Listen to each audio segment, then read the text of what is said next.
Well, let's get started. Hello, everyone. Thank you for joining the California State Library's Government Publications section for a special program on California salmon fueling the Redwood Forest at Jedediah Smith Redwood State Park with Kyle Buchanan from the California Parks. My name is Mona Robinson, and I am host of today's event. I'm a librarian in the Government Publications section of the California State Library. Our moderator this afternoon, Emily Mackinson, is also a librarian in the Government Publications section. She will be monitoring our Q&A section for any questions you may have, and will read your questions during our Q&A session at the end of the presentation. The California State Library is thrilled to partner with the California State Parks to present today's program. But before we do, there's a bit of housekeeping to go over. If you have any questions during the presentation, please type them into the Q&A section at any time during the presentation, and we will answer them at the end of the program. This presentation will be recorded and made available on the California State Library's YouTube channel. We will email the link to everyone who registered once we've done the editing. Live transcription is enabled. Click the CC icon to show the captions. If you run into any technical difficulties during the presentation, please put those in the Q&A section, and we will try to help and troubleshoot if we can. We have added links related to the California State Library and the California State Parks in the chat window for any state employees without a library card. Please consider applying for one through our online application if you're eligible.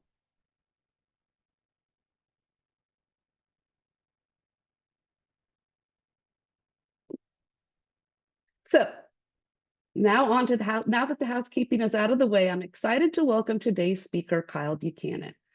Kyle Buchanan has been working with the California State Parks Department for 10 years. Kyle is currently operating as a state park interpreter in the North Coast Redwoods District. The primary focus of his position is to offer education regarding Jedediah Smith Redwood State Park and the Smith River, which runs through the heart of this park.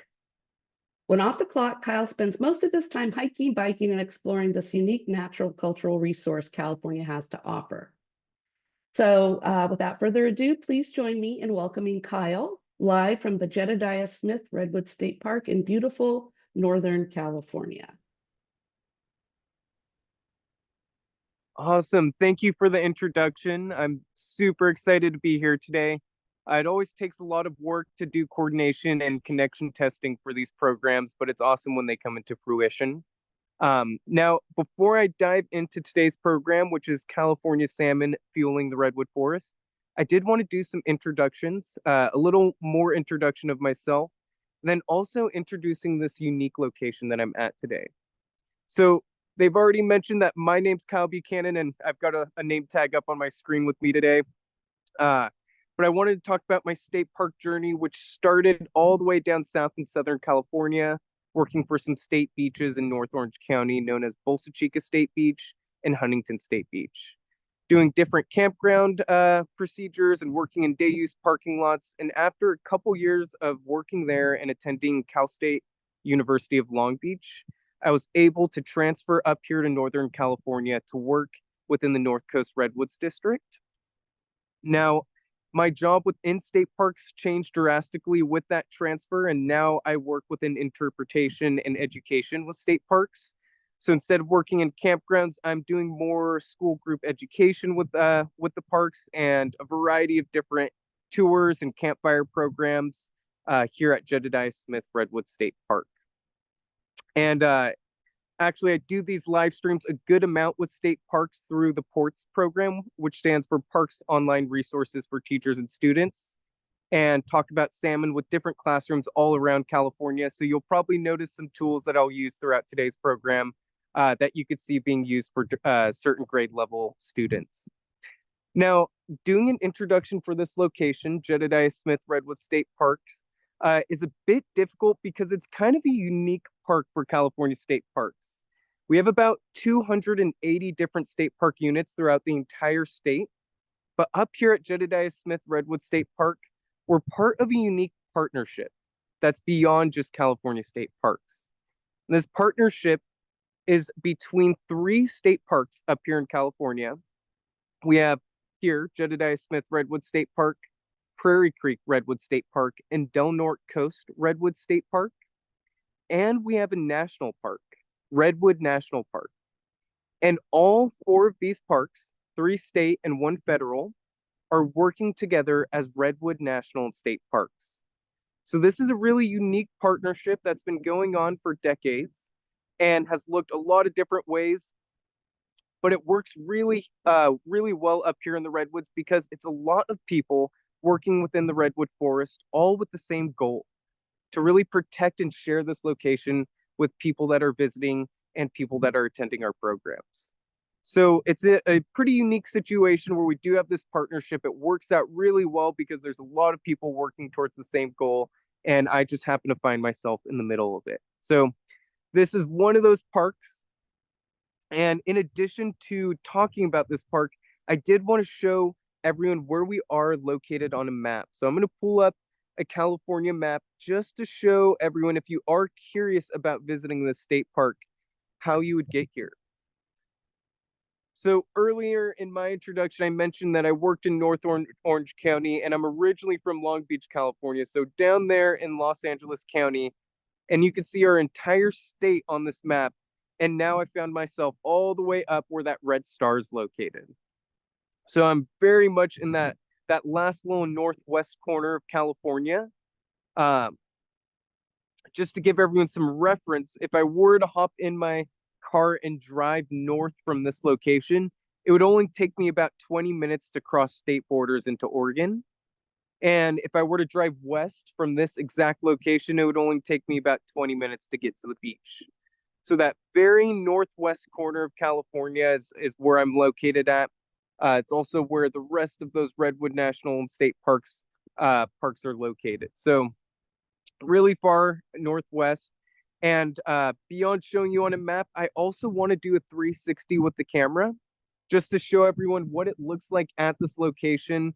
If you are curious about visiting, or if you have visited, then you might see some familiar views. So I'm going to do a 360. I'm actually going to stay quiet throughout this 360, just so everyone can make observations about what they're seeing and also about what they're hearing over the Zoom call.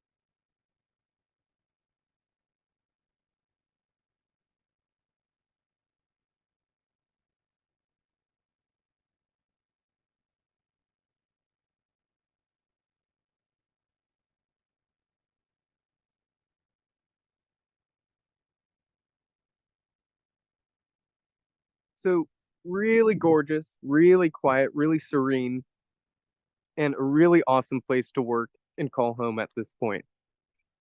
But a couple of things that people probably noticed as I was doing that 360 with the camera is obviously our redwood trees, and you could pretty much see a tree everywhere a tree could grow when you're visiting this park. They're all over.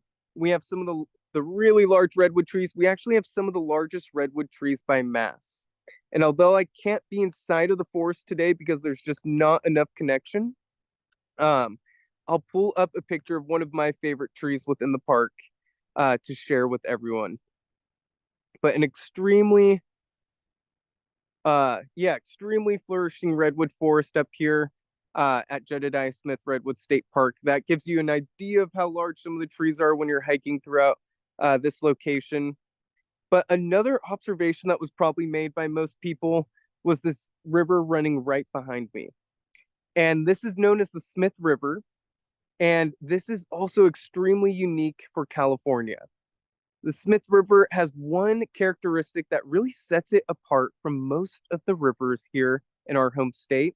And that's the fact that the Smith River has no history of dams located on the rivers. So it's one of the major waterways throughout California, that is completely undammed. So because of this, it's a really healthy and a really natural processing river system here in our state. And there's a lot to be learned from this river system. So I like to do a little bit of an analogy about learning from the river system, and it has to do with the way that humans like to learn.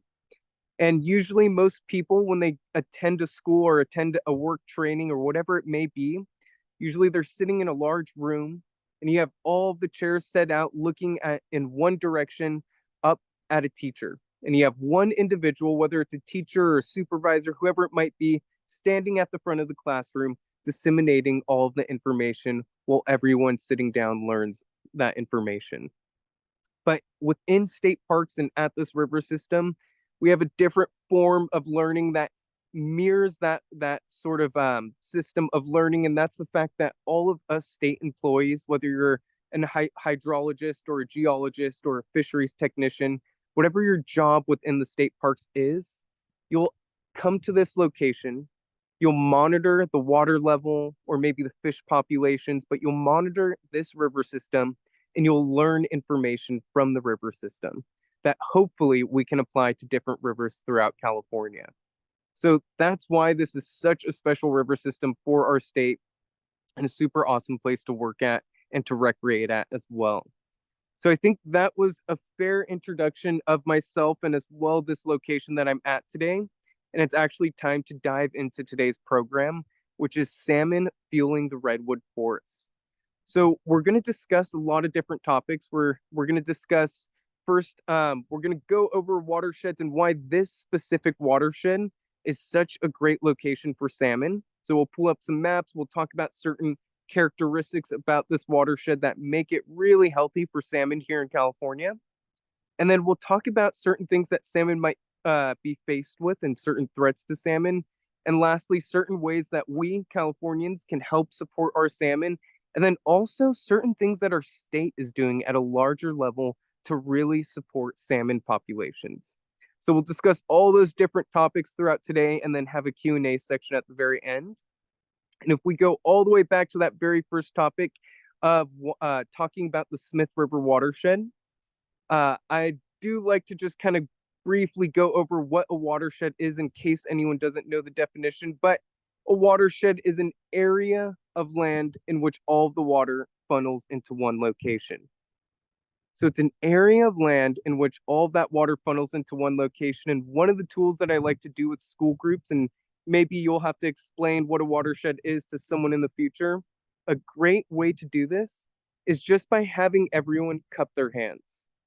So if you're watching this call and you want to cup your hands and do this with me, that would be awesome. But if you just cup your hands, you basically make a mini little watershed with your hands if you just use your imagination. Because you could tell someone that you imagine the corners of your hands are all of the mountains and high points within your area, and all of the creases of your hands are all of the creeks and streams within a specific area. And if someone were to pour water on the corners of your hands representing rain or snow, that water would travel from those mountaintops down into those creeks and streams, and eventually it would meet up right where your hands meet up. And that would be the major body of water near you, whether it's a river system, whether it's a lake like Lake Tahoe, whatever it is, that would be the watershed. And all of that land is part of the watershed. So it's all of the land in which all of the water funnels or sheds into one location.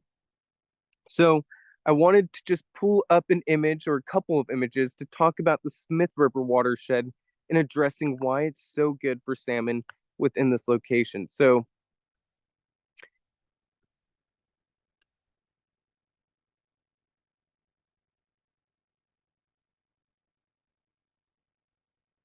right here, it's not a picture of the Smith River watershed, but this is actually a watercoloring illustration done by a previous state park interpreter known as Ryan Spencer.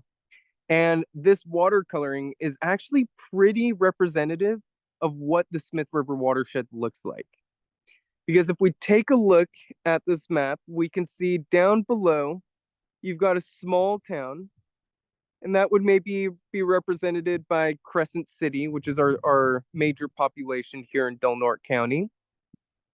And the town's kind of off-centered from the river. It's pretty coastal. And then you've also got different agriculture and farms and certain things like that down low in the bottoms of the river system. Now, if you travel a little bit more upstream, you get certain logging operations or areas where they've historically logged. But as you get further up, there's different logging, and that's happened within our watershed. We also have some history of mining within our watershed as well. And then as you go further up, the river starts forking in a lot of different directions, and you get all these different tributaries. And that's pretty representative of what it looks like here. We have the town of Crescent City. We've got some agriculture and certain farms around the town down low in the bottom section of the river. And then as you come further up is where there was logging operations, either active or old logging operations. And then the river splits off and gets into really rugged terrain, which are some of the wilderness areas up here in Northern California. So pretty representative of the river system. Now, I also wanted to point out the fact that if we move on to this next image, the main reason that we're able to have a nice illustration of the Smith River watershed is because we are a pretty small watershed compared to other watersheds in California. You'd see we're just that tiny little northwest watershed. And I forgot to mention as well, this map shows all of the different watersheds here in California by color. And you can see there's a variety of different watersheds. You might actually be able to spot relatively where you're at right now.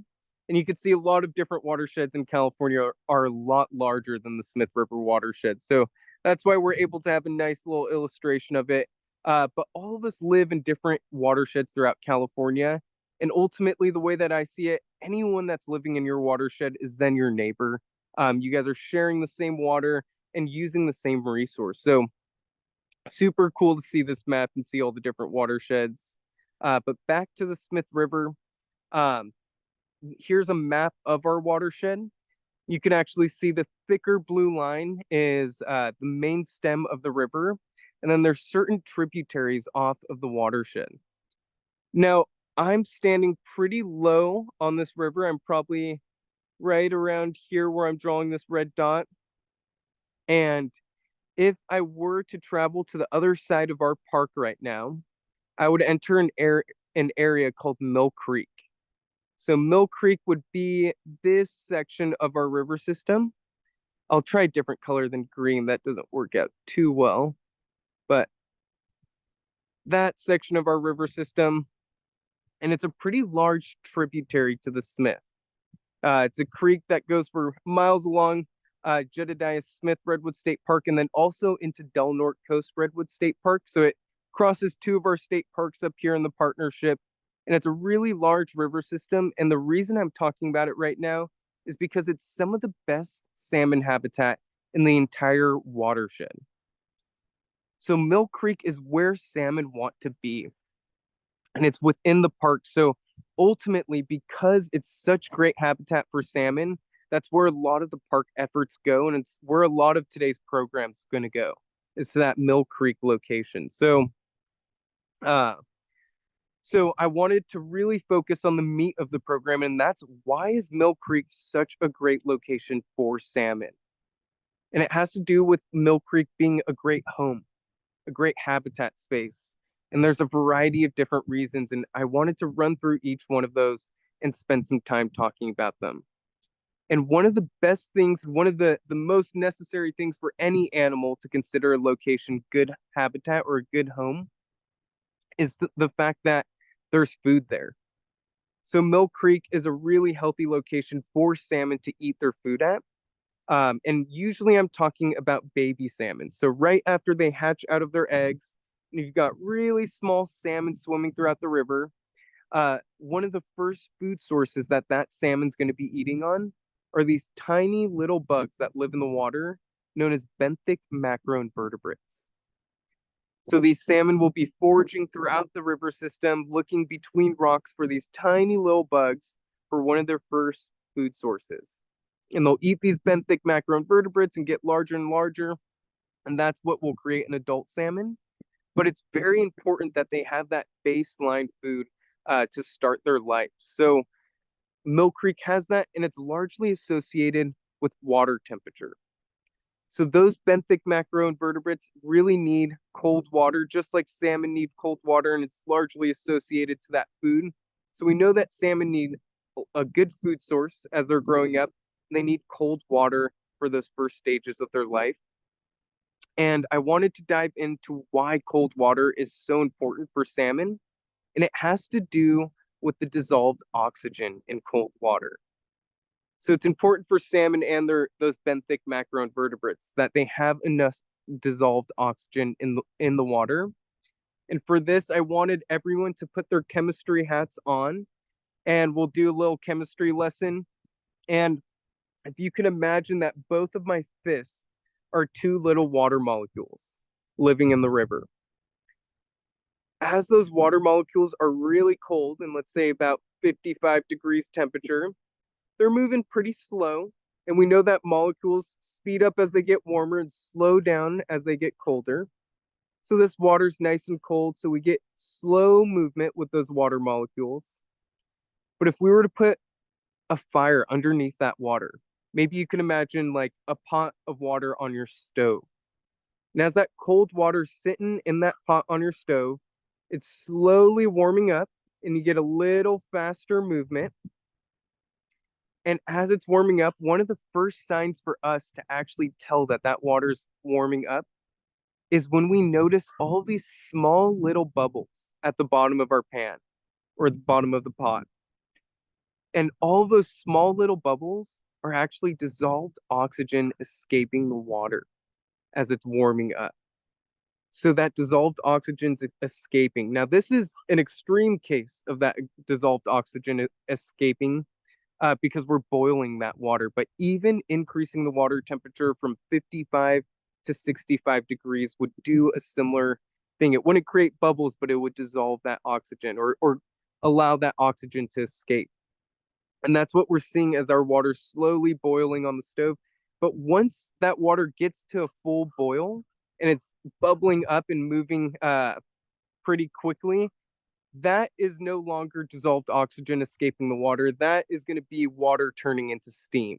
So a bit different as we're talking about this concept of dissolved oxygen. But those first initial bubbles is that oxygen escaping the water. So we could see that warmer water would decrease the amount of oxygen in the river and decrease the likelihood that it's good habitat for salmon. So that's one of the things that we're talking about when we think about good habitat for salmon, and why Mill Creek and the Smith River are great places for salmon is because this water's cold.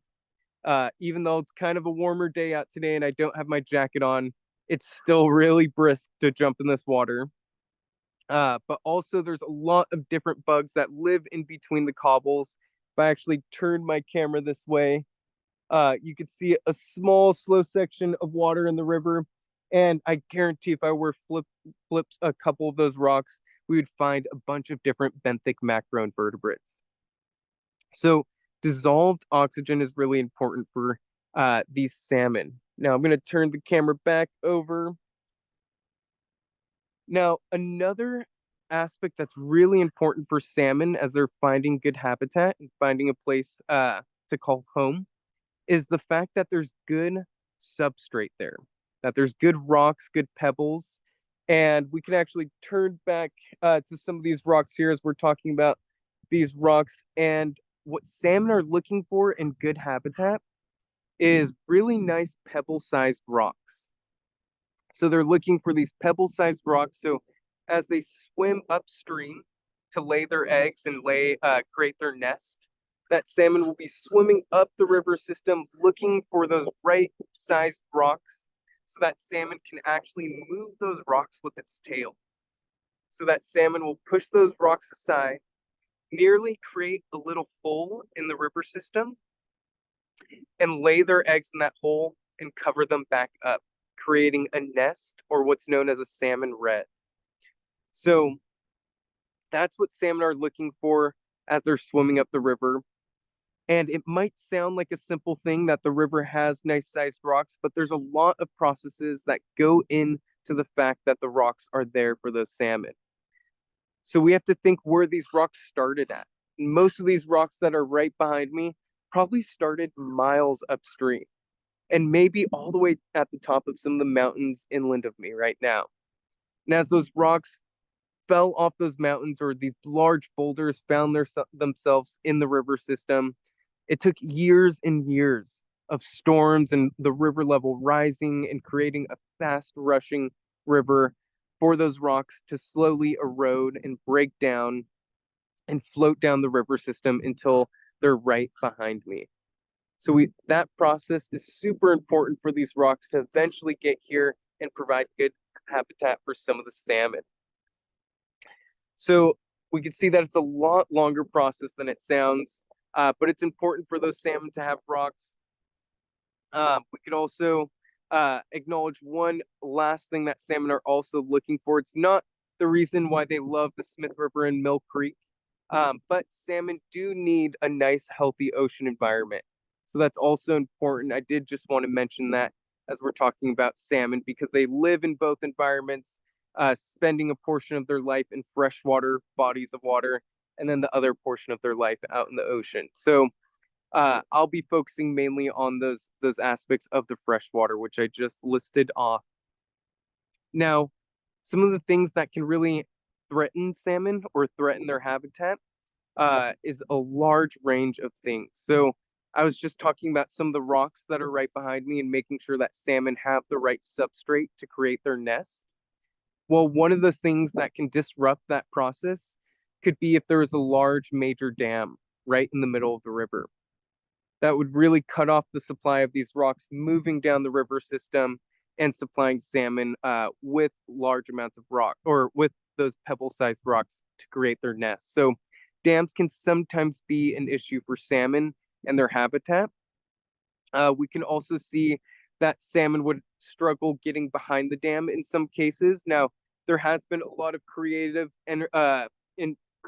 alternatives that people have developed for dams, and people have developed salmon ladders for salmon to actually get through the dam system. And obviously, they look a bit different than human ladders, but salmon ladders just involve small pools that are slightly higher than each other, and salmon are able to swim through that dam system. So there are certain things like that that dams can do. Now, if we think about the river system just south of me, the Klamath River, there used to be 4 major dams located on that river system, and this blocked access to a lot of great habitat for salmon. And just about a year and a half ago, all 4 of those dams got removed from that river system, and we started finding salmon in locations that they haven't had access to in over 100 years. So this really shows how beneficial some of that work was for those salmon populations down there. They have access to all of this new river system and new creeks after not having access for 100 years. So we could see how that can affect some of the salmon populations.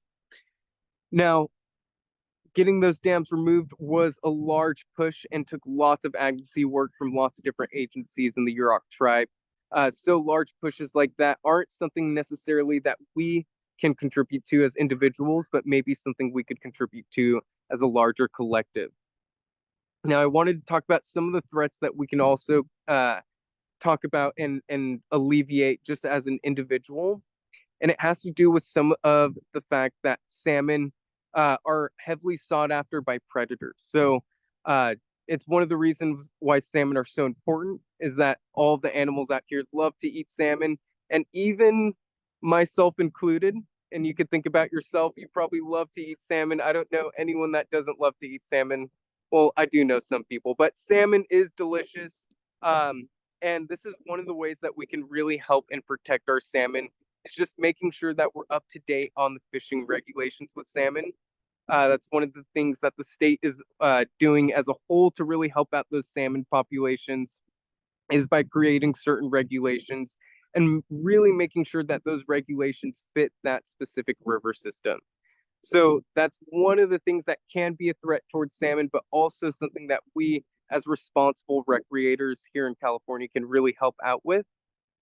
And then I wanted to spend some time talking about one of those larger items that the state is doing to really help out salmon habitat here in Northern California, and that's through restoration work. So there's a lot of different restoration projects happening all throughout Northern California and all throughout this state park district, but there's one really large project that's happening up here in the Redwood National and State Parks Partnership. And that restoration project is known as Redwoods Rising. And the link is going to be provided to some of the resources for Redwoods Rising within the chat box later on. And that Redwoods Rising website will supply you with a lot of great information. But I did want to give everyone an idea of what that restoration project's doing. We look at the Redwoods Rising project. It's going, first of all, it's a partnership between a lot of different people. So it's state parks, the national park, and Save the Redwoods League, all working together with the same goal. And they're going into certain areas of Redwood National and State Parks that had been previously logged. And through some of those logging operations, some of that salmon habitat was degraded. So that looks like a lot of different things, but ultimately, that Redwoods Rising project is going into certain streams and making sure those streams are nice and healthy for salmon. So one of the ways that they're doing this is by removing some of the sediment that was overly eroded into that stream. So as those logging operations took place and a lot of the trees were removed from the landscape, that also meant that a lot of those root systems died off in years to come. And without those roots, a lot of the soil and sediment flushed right into the river. And this made that river, that made Mill Creek not as great salmon habitat as it once was. So going into those locations, removing some of that sediment that's been overly placed into that river system, making sure that the cobbles are exposed, that there's pebbles there for salmon to lay their nest, and then placing some large woody debris into those streams. It sounds kind of crazy that placing a large tree into a stream can actually help out salmon, but it plays a large role in salmon having great locations to hide from predators. So going into those creeks, placing those large woody debris structures in there that help salmon hide from predators and also help the river kind of sift out some of those pebbles as water's getting pushed down. So going in, putting that large woody debris, and then also making sure that the forest around that creek is nice and healthy as well. So that looks like a lot of different things, but making sure that there's trees near that river system that can shade that river and keep that water nice and cool. Now that we know that salmon really require cool water. And just also making sure that the forest in that area is healthy for years to come. So positioning it in a really healthy manner for those salmon populations. So there's a whole variety of different things that the Redwoods Rising Restoration Project is doing to help out salmon here in Mill Creek. And if you are curious about that restoration project, there are videos and articles on that website link for you to learn more about that restoration project. It's really awesome and a really large scale idea that's happening here in our state. So hopefully people can learn from this restoration project and recreate it in other areas. Now, we've talked about a lot of stuff already. I've done some introductions of myself in this location. We talked about the Smith River Watershed and the general layout of this location. Some of the things that make great habitats for salmon, and some of the things that are happening throughout the state to really support some of the salmon populations here in California. So I'm going to end it there and leave some space for some Q&A.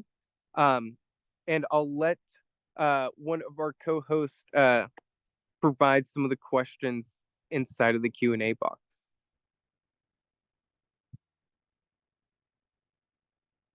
Thank you so much, Kyle. That was great. Thank you. It's such a beautiful environment. Thank you for sharing that with us.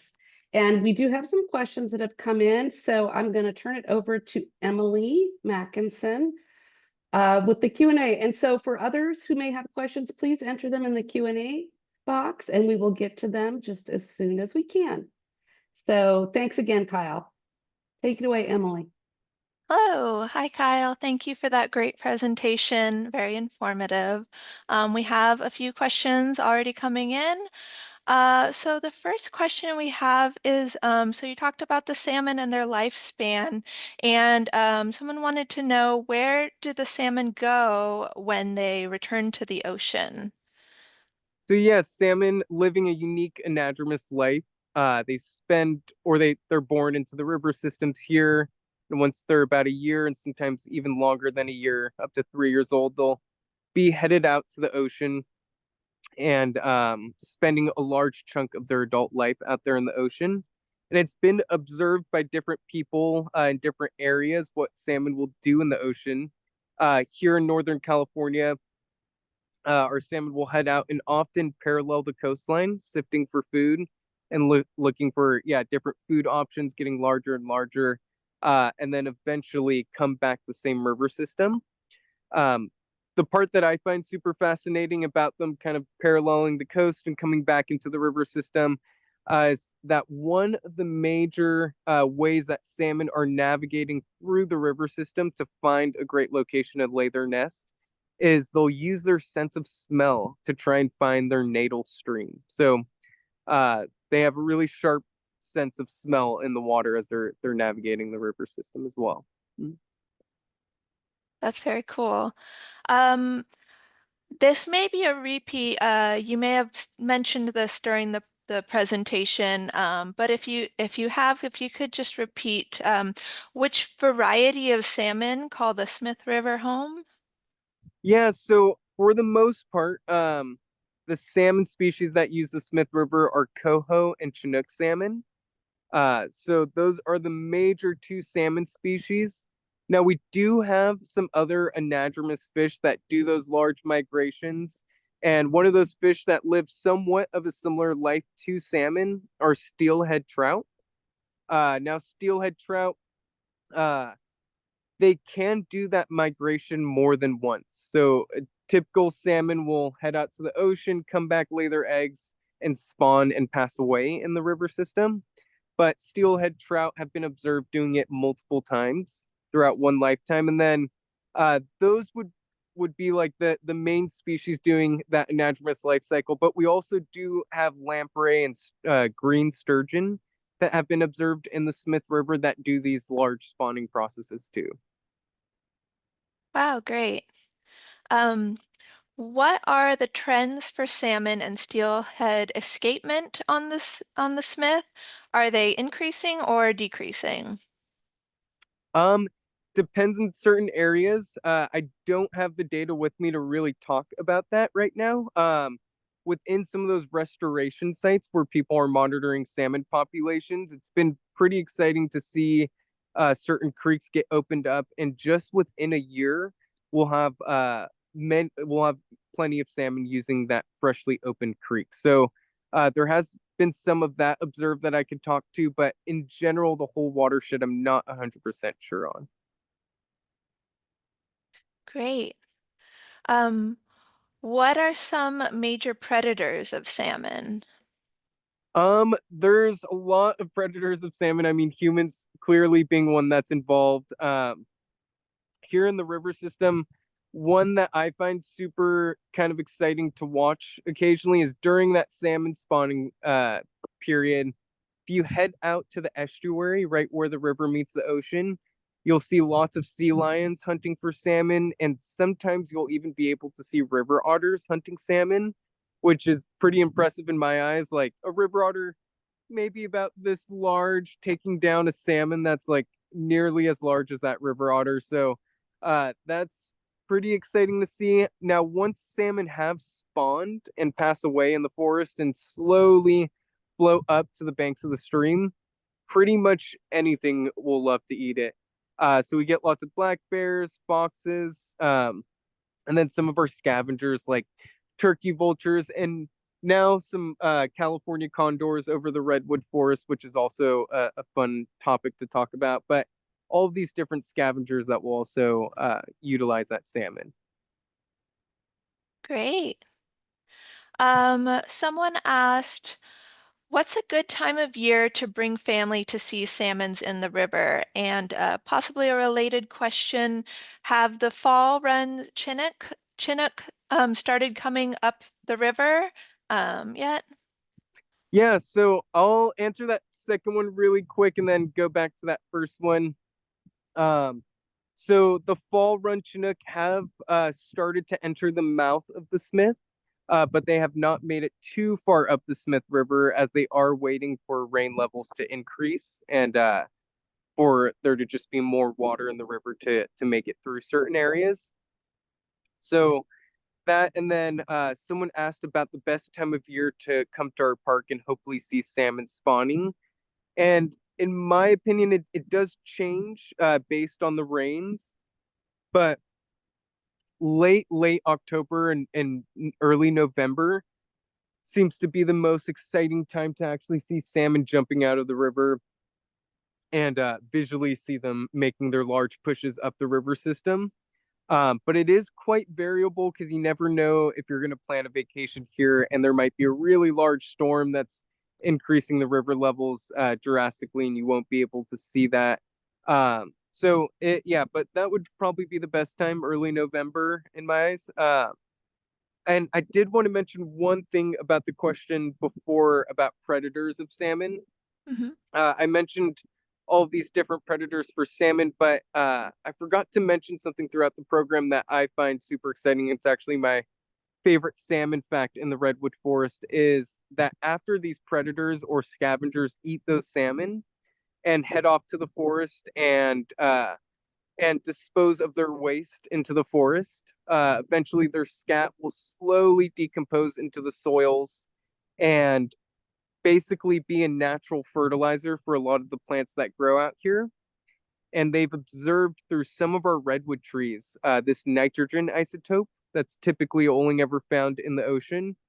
And salmon are actually the ones bringing that nitrogen isotope into the forest and providing that nutrients to some of our trees. So, in some essence, it's not like our trees are predators of salmon, but they do use salmon for nutrients. So, it is kind of a cool thing about salmon. Yeah, that's very cool. I love that. Everything's connected. Um, how has the 2023 Smith River Fire Complex impacted salmon habitat in the park? So not so much in the park, and to be honest, I'm not sure if I could speak to this too much. But most of that, or all of that fire happened inland of the park, so we still have good tree cover over our rivers and creeks. And most of the fallen trees and debris from that fire have washed out already. But I'm not too sure in the larger scheme how it's affected the salmon habitat. So, Great. mm.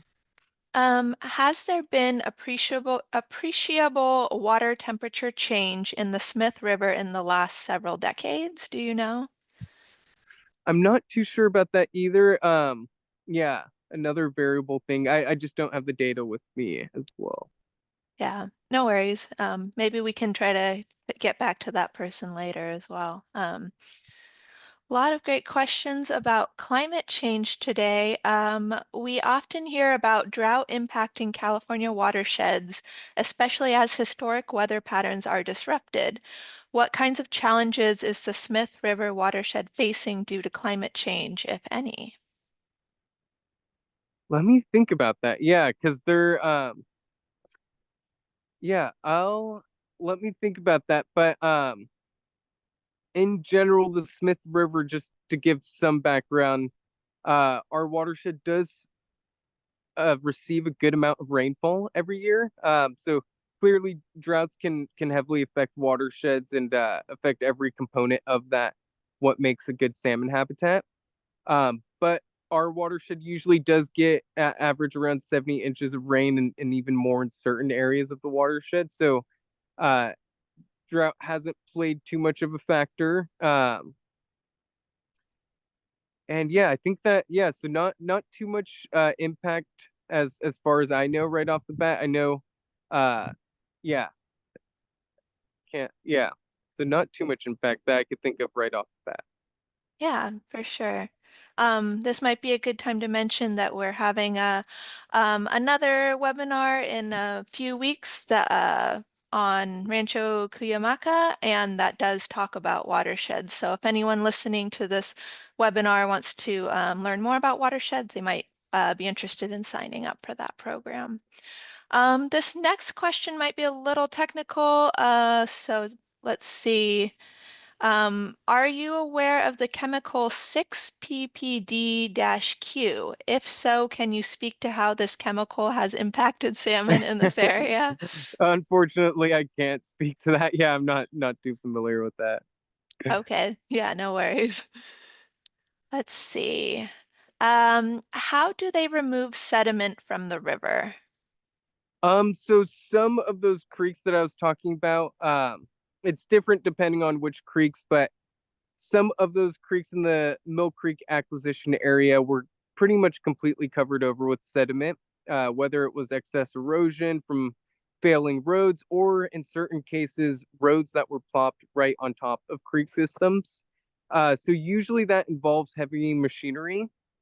And it's kind of a fun full circle thing that I like to think about with that restoration project is that some of those people that have those heavy machinery skills are actually some of the people that might have placed some of those roads in that area, or their father or uncle placed some of those roads in those areas.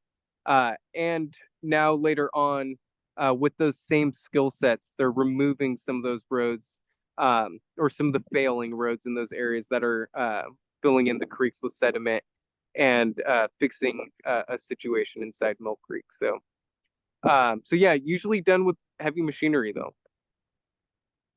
Great.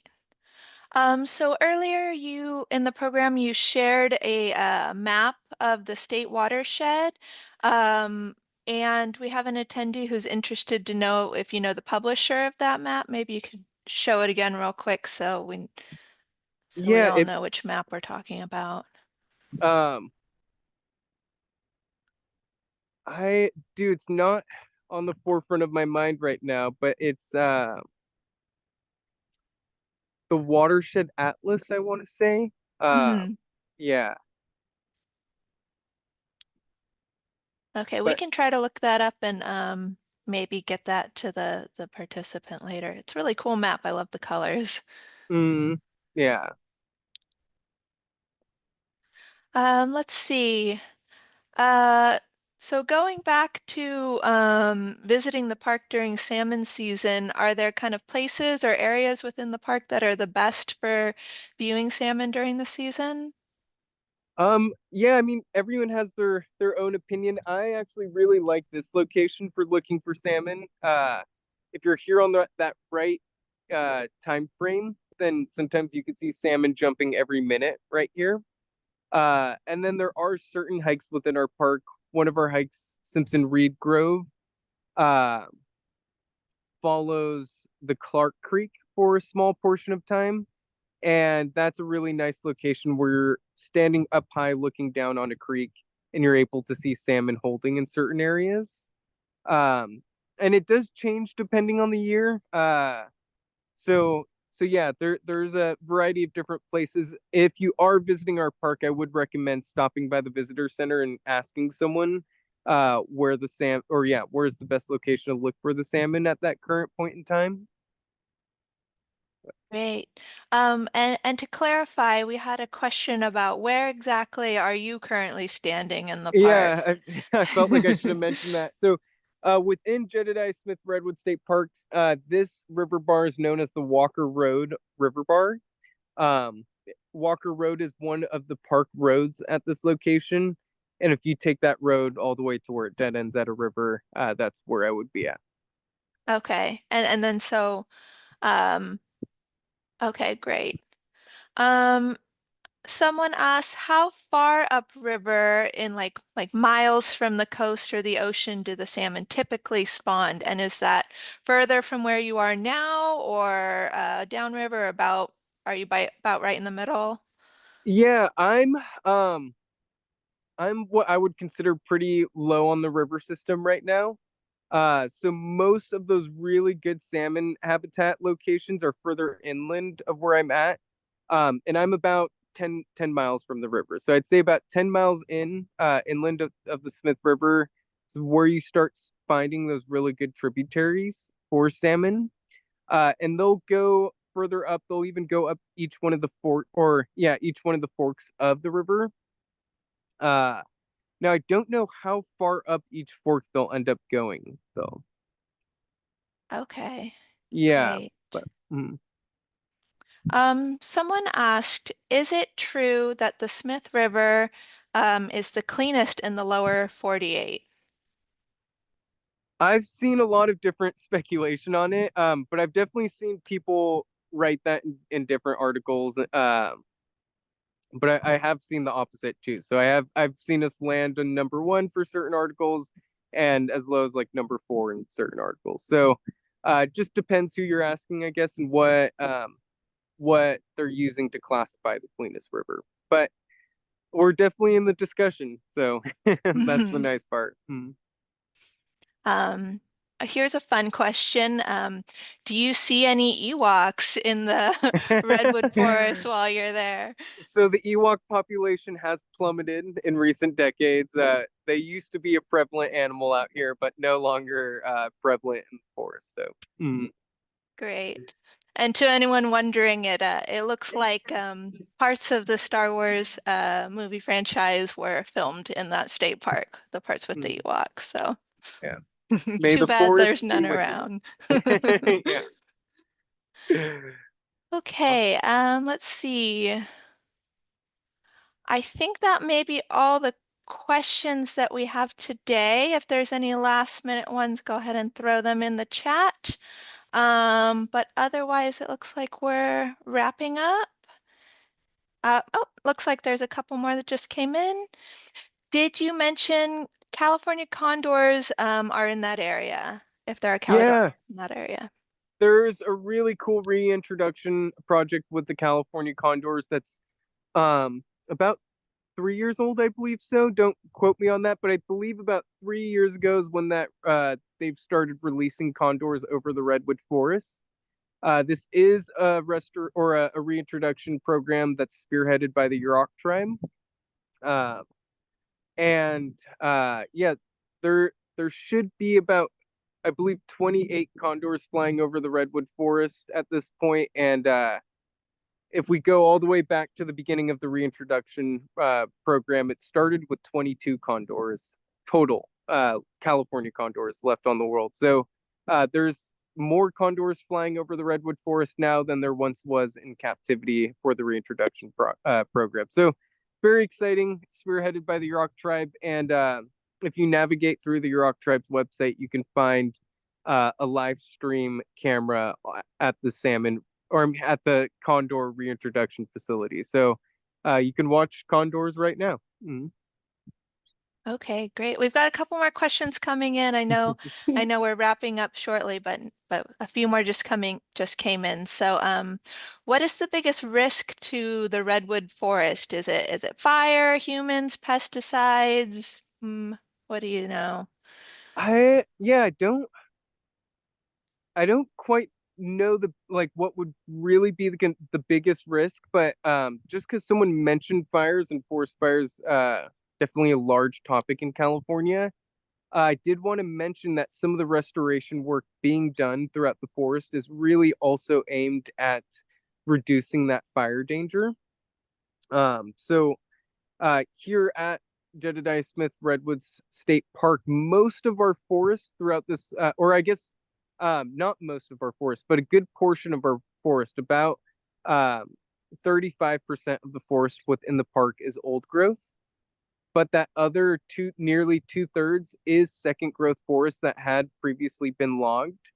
And after those areas of forest got logged, some of the timber companies in the area at that time, long before it was a park, would reseed those locations either manually or with planes and reseed those locations with occasionally sevenfold as many trees that were once in that location. So with sevenfold as many trees in one location, we could just take an acre, for example. So an acre that once had 100 trees growing on it, after it got logged, occasionally 700 trees were planted on that same acre. And because there were so many trees competing for the same amount of nutrients, those areas have these really thin trees that are all fairly unhealthy and don't get enough water, as well as nutrients. And those become a very big fire hazard because it's basically kindling in that forest, waiting to spark and create a high intensity fire. And one of the aspects of restoration is actually going into those areas that have maybe 700 trees and reducing the amount of trees so that we can position the rest of the trees to grow successfully with enough water and with enough nutrients. So that is addressing some of the fire hazard that addresses, or some of the fire hazard that all of our forests really face. So the different forms of restoration really talk or aim at helping the redwood forest be resilient towards those factors. Um, but yeah, I guess that would maybe be the biggest risk in my opinion, but I'm not truly sure what everyone would say. Yeah. Mm-hmm. Okay, let's see. Just a couple more questions. Someone wants to know what kind of big, scary, four-legged predators are in the area. Are there mountain lions, bears, that sort of thing? Yeah, we have a really healthy population of bears and mountain lions within this area of Northern California. So a high population of both of those predators.